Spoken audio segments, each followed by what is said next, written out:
सीता और उसकी माँ एक छोटे से गांव में रहते थे। पर कुछ दिनों पहले ही सीता की माँ का देहांत हो गया। अब सीता का इस दुनिया में कोई भी नहीं था। सीता ने अपने कुछ दिन खेत में काम करके काट लिए, पर अब गांव वालों ने सोचा इसका विवाह कर दिया जाए। इसलिए गांव वालों ने पड़ोस के गांव में ही सीता का रिश्ता पक्का कर दिया। लड़के का नाम रघु और उसकी माँ कमला नाम लड़के का नाम रघु और उसकी माँ कमला नाम, ये दो व्यक्ति ही उनके परिवार में थे।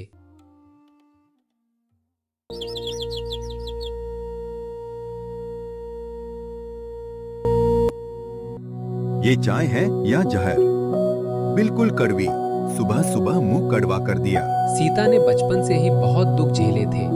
अब उसका पति भी उसको वैसा ही जुल्म करने वाला मिला था। बेटी, तुम इसके बात का बुरा मत मानना, ये तो ऐसा ही है।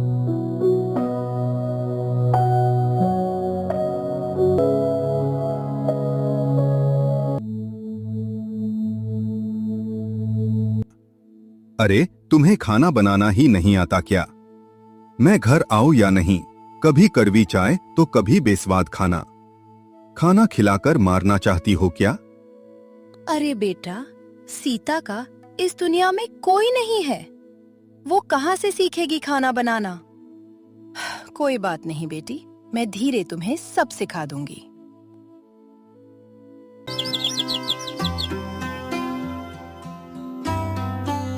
रघु कैसा भी हो, पर सास बहू का रिश्ता काफी अच्छा चल रहा था। कमला अपनी बहू को हर एक पकवान सिखाने लगी। गांव में हर एक के साथ पहचान कराने लगी। सीता को अपने रीति रिवाज, तौर तरीके सिखाने लगी। अपने पुराने अनुभव बताकर उसको संकट से कैसे लड़ना होता है, ये सिखाने लगी।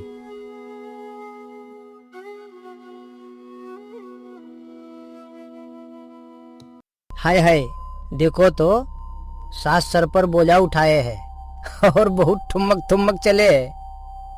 कमला इतना लाड़ प्यार न दिखा इस नई नवेली दुल्हन से। बाद में यही चम्मक छल्लो मिर्ची पीसे है सर पे। हाँ, कह देती हूँ। गांव की औरतें कमला का बहू के प्रति प्यार देख मजाक उड़ाती थी, पर कमला उनकी बातों में कभी नहीं आती थी।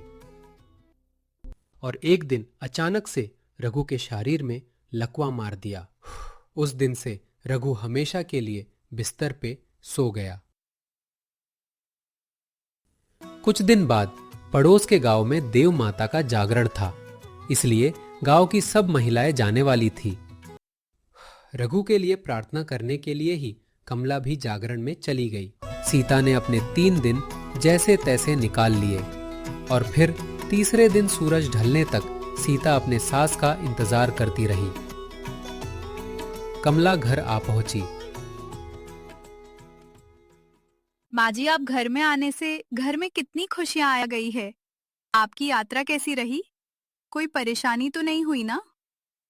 अरे, अब सवाल ही करेगी या कुछ खाने को भी देगी? लगता है माँ जी थक गई है। माँ जी, ये लीजिएगा चाय। ये चाय इतनी कड़वी क्यों बना रखी है? मैंने सिखाया था ना सब तुझे। 3 दिन में भूल गई क्या? कड़वी है? ये माँ जी को क्या हुआ है? जब से आई है कुछ नाराज लग रही है। 3 दिन से घर की साफ सफाई नहीं की क्या? कितनी धूल भरी पड़ी है घर में। रघु सही कहता था, तुझे तो कुछ भी ढंग से बनाना नहीं आता। माँ जी, आप मुझसे नाराज हो क्या? जब आप गई थी तब खुश थी, अब कुछ गुस्से में लग रही हो। अब तू मुझसे सवाल पूछेगी क्या? मेरे सर में वैसे भी दर्द है। ज्यादा बकबक मत कर, निकल जा यहाँ से।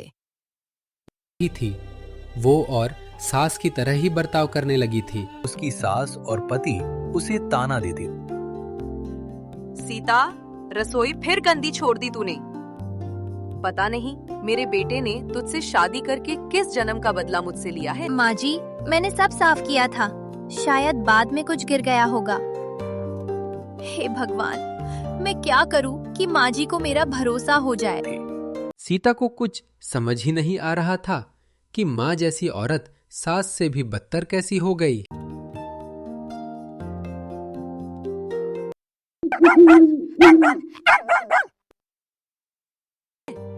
बहाने मत बना, काम करना सीखते हैं। पता नहीं मेरे बेटे ने तुझे शादी करके किस जन्म का बदला मिल लिया है। यही अकल काम लगाई तो बहुत मेहरबानी होगी आपकी महारानी जी। मैं कोशिश करती हूँ माँ जी। आप मुझे थोड़ा समय तो दो, मैं धीरे धीरे सीख जाऊंगी। कोशिश से पेट नहीं भरता। दूसरी बहुएं देखो, अपने सास की सेवा करते नहीं थकती है, और एक ये है कि घर के ही काम सीख रही है। सेवा तो दूर की बात है, घर के काम से ही मुंह मोड़ लेती है। हाय मेरे करम, अब मेरा मुंह क्या देख रही है। जा रसोई देख ले करम जन।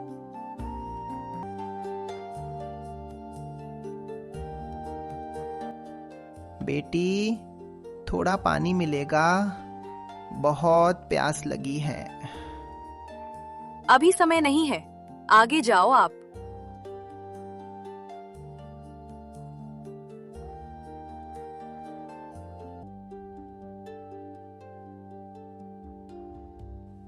क्या मुझे थोड़ा पानी मिल सकता है यहाँ? आइए दादी, अंदर आइए, पानी पीजिए।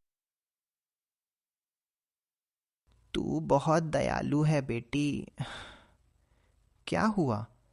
तू कुछ परेशान लग रही है। दिल बहुत भारी है, बस अभी कुछ बोलने की मन स्थिति में नहीं हूँ। बेटी, धैर्य रख बेटी। माता तेरे साथ ही है। तेरे जैसी ही सच्ची लोगों की परीक्षा माता लेती है। हिम्मत मत हार। देखा माता जी, मेरी बहू कामचोर है। आपको पानी देने के बहाने यहाँ आई और चूल्हे पे रोटी ना बेटी, शांत हो जा। उसने जानबूझकर तो नहीं किया, गलती से ही। मुझे किसी को जवाब देने की जरूरत नहीं। सब खाना जलकर खाक हुआ है, अब यही खाना दे दे इस तेरे प्यारी भटकी हुई मुसाफिर दादी को।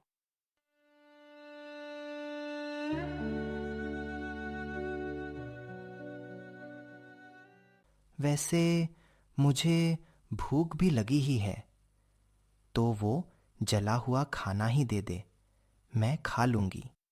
अरे नहीं दादी, अभी पूरा खाना जल गया है, तो मुझे वापस खाना सबके लिए बनाना तो पड़ेगा ही। मैं आपको अच्छा खाना लाती हूँ, आप कुछ समय यहाँ बाहर ही इंतजार करिए। मेरी सासू माँ से छुपकर मैं खाना देती हूँ आपको। ठीक है, जैसी तेरी इच्छा बेटी। दादी, लेकिन आप कहाँ से आई हो? कहाँ जा रही हो? बेटी, मैं तो अकेली हूँ। मेरा इस दुनिया में कोई नहीं है। बस फिरती रहती हूँ इधर से उधर। दिन गुजरता नहीं और रात कटती नहीं। दादी, आप मेरे घर रोज आते रहिएगा, मैं रोज खाना दे दिया करूंगी। ठीक है, जैसे तू कहे।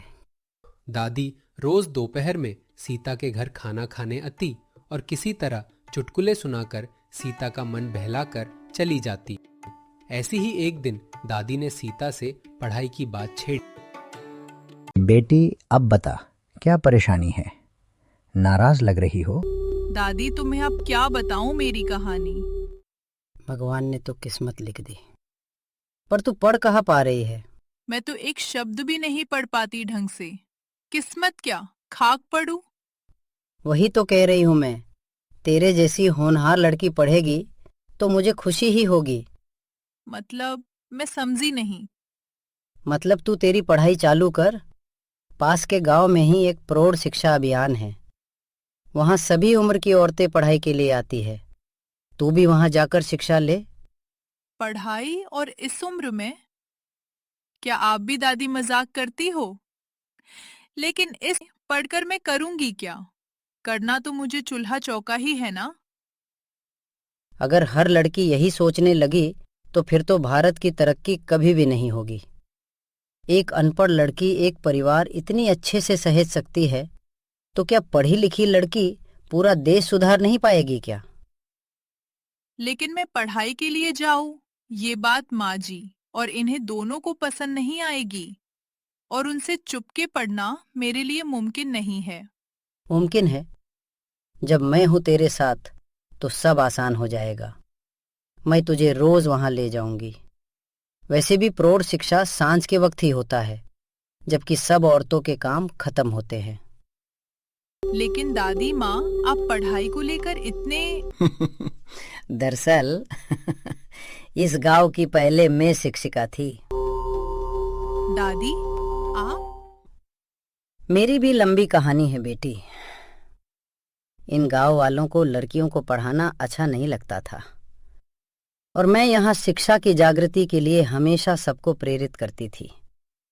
तो गुस्से में कुछ लोगों ने गांव का स्कूल तोड़ दिया और मुझे पागल पागल कह के गांव से निकाल दिया। ओ दादी, मैं भी आपको वही समझ बैठी थी। इसी हादसे में मेरी पति की मौत हो गई और बेटा बहू शहर चले गए। तब से गांव में यूं ही भटकती हूँ। फिर आप इस तरह दूसरों के घर में क्यों? चाहे तो मैं बेटा बहू साथ रह सकती थी, पर उस दिन मैंने ठान लिया है कि हर एक लड़की को मैं पढ़ा कर रहूंगी। लेकिन आप तो... तू ये सब छोड़ ना, तब तो पढ़ेगी ना अपने दादी के खातिर। हाँ, अब तो मैं जरूर पढ़ूंगी। उस दिन से सीता रोज पानी भरने के बहाने से शाम को पढ़ाई के लिए जाने लगी। सीता को पढ़ाई में मजा आने लगा।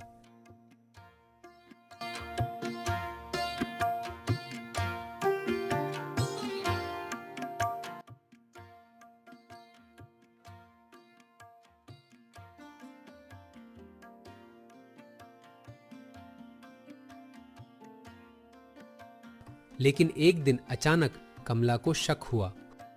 सीता, पानी लाने में तो पहले तुझे सिर्फ आधा घंटा लगता था, अब आजकल 2 घंटे क्यों लग रहे हैं? कहीं बाकी बहुओं के साथ मिलकर मेरी बुराई तो नहीं करती ना?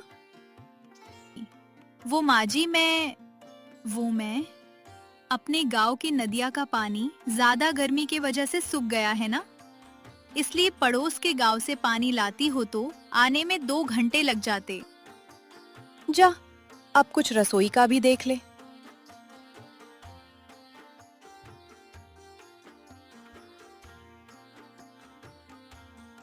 दादी और सीता रोज शाम को पढ़ाई के निकलते और 2 घंटे बाद दादी सीता को घर छोड़ जाती। फिर कुछ दिन बाद सीता अकेली जाने लगी।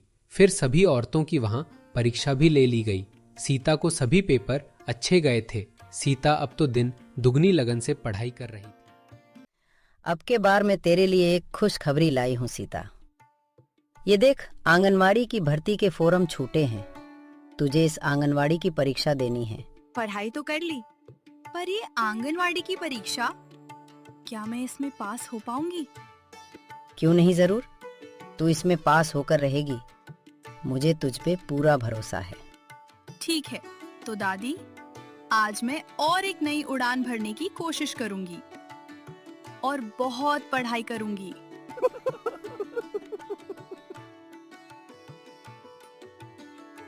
सीता मन लगाकर पढ़ाई तो कर रही ही थी, साथ साथ रघु की दवाई वक्त से देना, उसकी रोज मालिश करना और घर के काम अच्छे से निपटाना, इन सब जिम्मेदारियों को भी वो बड़ी खूब निभा रही थी।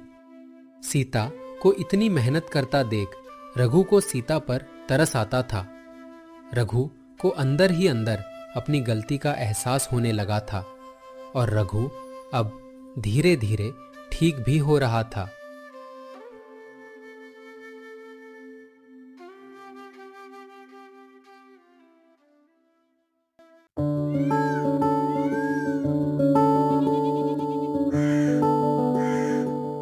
और आखिरी वो वक्त आया जब सीता आंगनवाड़ी की परीक्षा अच्छे नंबर से पास हुई थी।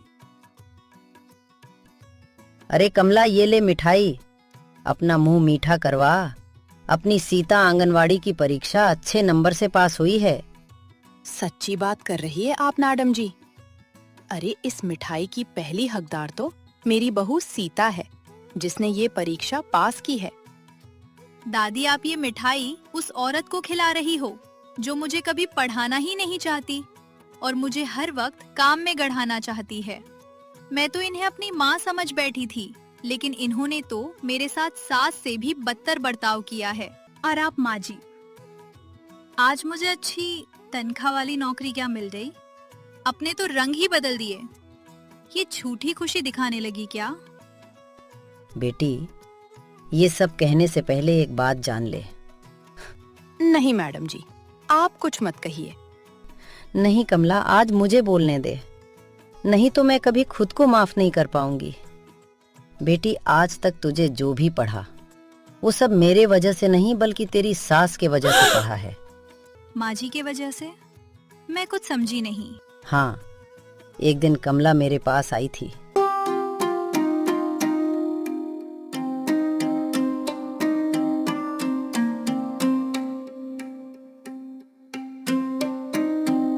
नमस्ते मैडम जी, मैं कमला हूँ। मैंने आपके बारे में बहुत सुना है। आप शिक्षा के प्रति बहुत जागरूक हो। मुझे भी मेरी बहू को पढ़ाना है, उसको एक स्वाभिमानी शिक्षिका बनाना है, बिल्कुल आप ही के तरह। मेरी बहू का नाम सीता है। मैं चाहती हूँ कि आप उसको पढ़ाएं, लेकिन उसको ये सब नहीं पता चलना चाहिए कि ये सब मैंने आपसे कहा है। ठीक है कमला, मैं तेरी बहू को भनक तक नहीं लगने दूंगी और उसको हमेशा मदद करती रहूंगी।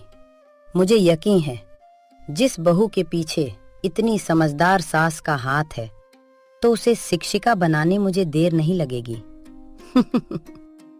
ठीक है, तो फिर आप उसको प्रौढ़ शिक्षा अभियान में लेकर जाइए।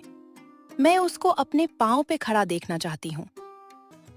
अरे पगली, तेरी किताबें, आंगनवाड़ी का फोरम के पैसे, ये सब खर्चा तो तेरी सास ही तो देती आई है। और तो और तुम्हारे सास ने शाम को पाठशाला से लाने और छोड़ने की भी शक्ति मुझे कर रखी थी। और तो और मेरा 2 वक्त का खाने का राशन भी तेरी सास अलग से ज्यादा भर रही थी। ये बात तेरी ध्यान में नहीं आई क्या? लेकिन माँ जी, ये सब आपने क्यों किया? तुझे याद है सीता, मैं कुछ महीने पहले देवी माँ के जागरण के अरसपुर गई थी। तब मुझे कुछ चक्कर से आने लगे थे, तो हमारे कमेटी वालों ने मेरी खून की जांच की और रिपोर्ट में मुझे खून का कैंसर निकला, जिससे मैं बहुत कमजोर पड़ गई। लेकिन ये बात मुझे तुम तक नहीं पहुंचानी थी, क्योंकि तुम ये सदमा बर्दाश्त नहीं कर पाती। और तो और मेरे पास अब जिंदगी के बहुत कम वक्त बचा है।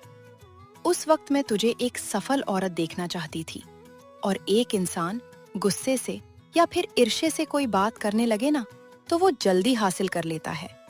इसलिए मैंने ये सब नाटक रचा, जिसमें मैडम जी ने मुझे बहुत साथ दिया।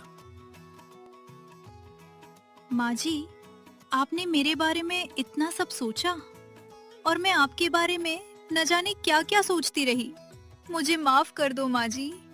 अब कमला को इन दिनों तेरी ज्यादा जरूरत है। उसकी तबीयत का ख्याल कर। मैं जाती हूँ, अब मेरी जिम्मेदारी तो खत्म हुई कमला। अब तू और तेरी बहू जाने, मैं चलती हूँ। अब तक तो दादी सीता की गुरु थी, लेकिन अब तो उसकी सास कमला भी एक गुरु बन चुकी थी, जिसने जिंदगी जीने का पाठ पढ़ा के चली गई। आज कमला इस दुनिया में नहीं है, लेकिन उसने सीता को दी हुई शिक्षा के ज्योति से हर एक रोशन हो रहा है। और इस तरह एक नया शिक्षा का पाठ हमारी कहानी आप सबको दे जा रही है। Subscribe.